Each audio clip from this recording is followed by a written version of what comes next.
எல்லோரும் நல்லா இருக்கீங்களா? இன்றைக்கி நைட்டு நான் இட்லிக்கு இந்த மாதிரி தான் மிளகா அரைச்சேன். எனக்கு ரொம்ப பிடிக்குங்க. எங்கள் வீட்டில் எங்கள் எல்லாருக்குமே ரொம்ப பிடிக்கும். காஞ்ச மிளகா இந்த மாதிரி கழுவிட்டு அம்மியில் வச்சு அரைச்சிக்கணும். வெங்காயம்லாம் வைக்கக்கூடாது, வதக்கவும் கூடாது, பச்சையாகவே அப்படியே அரைச்சிக்கணும். தக்காளி தான் இதில் ரொம்ப டேஸ்ட்டு கொடுக்கும், புளிப்பு டேஸ்ட்டு கரெக்டாக கொடுக்கும். இந்த மாதிரி மிளகாவை எடுத்து கொஞ்சம் தண்ணியில் போட்டு நல்லா கழுவிட்டு அதுக்கப்புறம் அரைச்சின்னா கொஞ்சம் அரைக்கிறதுக்கு ஈஸியாக இருக்கும். இந்த மாதிரி அரைச்சிக்கிங்க. ஒரு 2 தக்காளி அறுத்து வச்சுருக்கேன். பூண்டை வந்து தோலோடையே தான் வச்சு நசுக்கணும். இது கல் உப்பு வச்சு அரைச்சா சூப்பராக இருக்கும். இந்த மாதிரி நல்லா மழமழன்னு அரைச்சிக்கோங்க. அரைச்சிட்டு தக்காளி வச்சுக்கோங்க. தக்காளி வச்சுட்டு கொஞ்சம் நல்லா தக்காளி மழமழன்னு ஓரளவுக்கு திட்டமாக, ரொம்ப நைஸாக அரைக்காமல் கொஞ்சம் லிமிட்டாக தக்காளி போட்டு அரைச்சிக்கிங்க.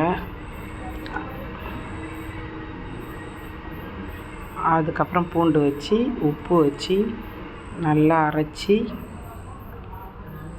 கரெக்டாக வந்துடுச்சு பாருங்கள். இட்லிக்கு சூப்பராக இருக்கும், தோசைக்கு சூப்பராக இருக்கும்.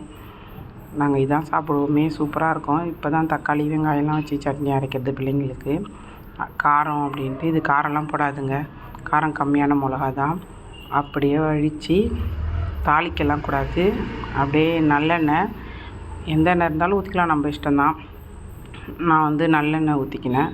அப்படியே பச்சையாகவே எண்ணெயை ஊற்றினாங்க. நல்லெண்ணெயை தாளித்து கடுகு அந்த மாதிரிலாம் எதுவும் போடக்கூடாது. அப்படியே வெறும் எண்ணெயை ஊற்றி கலக்கிட்டால் சூப்பரான மிளகா ரெடி. அம்மியில் நசுக்கின மிளகா இட்லிக்கு ரெடி. கண்டிப்பாக நீங்கள் இப்படி செஞ்சு பாருங்கள், டேஸ்ட்டாக இருக்கும். உங்களுக்கு பிடிச்சதா லைக் பண்ணுங்கள். Tata, bye by.